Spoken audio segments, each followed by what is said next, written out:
তারপরেও কথা বলতেই হবে।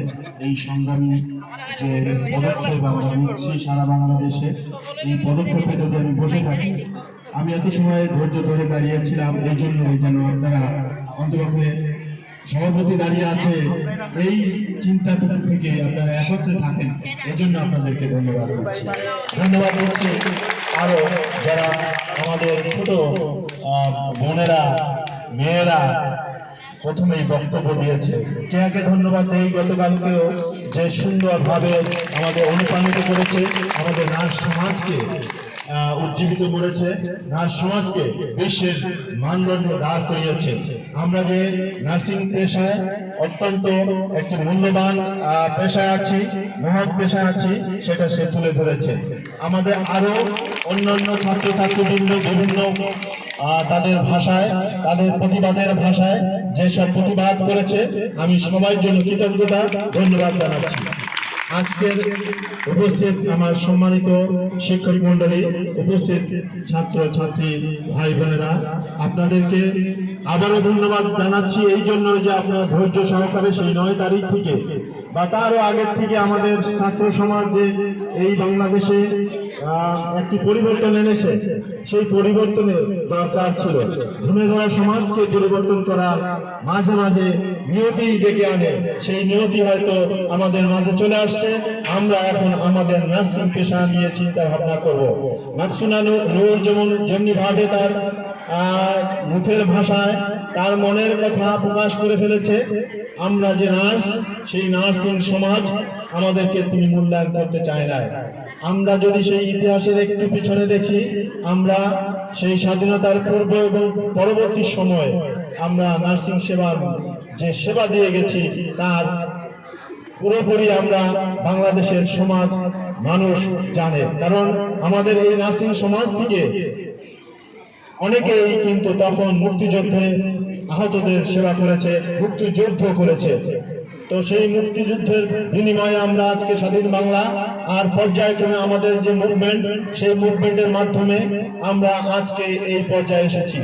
আমাদের দেশের মানুষ সবসময় শোষণের বিরুদ্ধে থেকেছে এবং শোষণ বিরোধী মনোভাব তৈরি হয়েছে, তখনই আমরা বিক্ষোভ করেছি। শোষণ যেমন আমাদের নার্সিং সমাজকে আমরা দেখি, সেই 70 দশক থেকে যদি আমরা লক্ষ্য করি, 2015 সাল পর্যন্ত আমরা আমাদের নার্সিং পরিষদ পরিদপ্তর ছিল।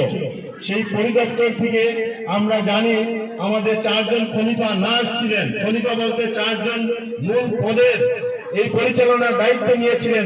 সেই 4 জন নার্সকে বিদেশে মাস্টার্স করিয়ে আমাদের সরকারই তখন তাদেরকে এই দায়িত্ব দিয়েছিলেন এবং ওনারা সুন্দরভাবে, আমি ওনাদের কয়েকজনের নাম বলতে চাই, যেমন শাহজাদি হারুন, তারপরে রহিমা জামাল সিনিয়র, এবং আমাদের এরশাদুল্লাহ ম্যাডাম, আরেকজনের নাম আমার এই মুহূর্তে মনে পড়ছে না।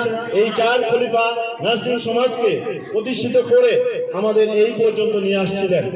নার্সিং পরিদপ্তরকে ওনারা যেভাবে পরিচালনা করেছেন, এই সময় থেকে তারা এই আমাদের বিরুদ্ধে, আমাদের আস্তে আস্তে আমাদের যে এই সমাজের গুণে ধরা যায়, কিভাবে মানুষকে হেয় প্রতিপন্ন করা যায়, তখন থেকে আমাদের পিছনে লেগে আছে এই ব্যুরোক্রেটিক বা আমাদের যারা সচিব মহোদয় থাকেন, এই সচিব মহোদয়রা। পাশাপাশি আমাদের এই প্রফেশনকে সব সময়ের জন্য পিছিয়ে রাখার জন্য চেষ্টা করেছে ডাক্তার সমাজ। এখনো বসে নাই, এখনো তারা ষড়যন্ত্র করছে যেন এই ডাক্তার সমাজ দিয়ে এবং এই প্রফেশন, এই যে আমাদের যে মাকসুনা নূরের যে দল আছে, এই সব দলেরা যেন আমাদের সেই বড় বড় চেয়ারগুলোতে বসতে পারে এবং আজ পর্যন্ত সেই সব সুযোগ তারা নিয়ে আসছে। আমরা তাদের প্রতিহত করব, আমরা আমাদের প্রতিবাদী ভাষা দিয়ে তাদেরকে আমাদের ঘর ছাড়া করব। আমরা চাই না তাদের আর আমাদের ঘরে আর মেহমান হয়ে এসে আমাদের উপরে কর্তৃত্ব করতে। আমরা এই কর্তৃত্ব করতে দিতে চাই না। আমাদের নার্স সমাজ সুশিক্ষিত, স্বশিক্ষিত, উচ্চশিক্ষিত, সুতরাং তারাই পারবে আমাদের নার্সিং প্রফেশনকে আরো এগিয়ে নিয়ে যেতে। আমরা চাই আমাদের এই প্রফেশন আমাদের নার্স সমাজে হাতে তুলে দেওয়া হোক, এবং আমরা আমাদের দক্ষতা দিয়ে প্রমাণ করে দিব যে আমরা এই নার্সিং সেবার মাধ্যমে জনগণকে আমরা সেবা দিতে পারি, পূর্বে পেরেছি, আগামীতেও পারবো ইনশাল্লাহ। আমি পরিশেষে বলবো, আপনাদের এই যে ধৈর্য সহ্য করেছেন, আরো আগামী দিনে যতদিন পর্যন্ত আমরা আমাদের দাবি আদায় না হয়, আমাদের মূল লক্ষ্যে আমরা না পৌঁছাতে পারি, ততদিন আমরা আমাদের কেন্দ্রীয় সমন্বয়ক যারা আছেন তাদের দিকে আমরা তাকিয়ে থাকবো। তাদের দিক নির্দেশনা পাওয়ার সঙ্গে সঙ্গে আমরা ঝাঁপিয়ে পড়ব, সমস্ত কর্মসূচি সফল করব। আমি আজকে আর বেশি কথা বলতে চাই না। আমি আসলে ইমোশনাল, সবসময় মাইকটা হাতে আসলেই আমার ইমোশন বেড়ে যায়। যেমনি ভাবে আমাদের কুলসুমা ম্যাডাম মাইক ছাড়তে চান না, উনি কথা বলতে চান, আমারও এরকমই একটু ভাবধারা থাকে, কারণ মাইকটা ধরলেই যেন ভিতরে একটি রক্তের শিহরণ আলাদা করে চিন করে ওঠে। তো যাই হোক, আমি এতক্ষণ কথা বলতে পারছিলাম না, এখন দেখি মাইক ধরে ভালো কথা বলতে পারছি। তো সবাইকে আপনাদের ধন্যবাদ জানাচ্ছি, অনেক কষ্ট করেছেন, আগামী দিনেরও সবাইকে সহযোগিতা করবেন।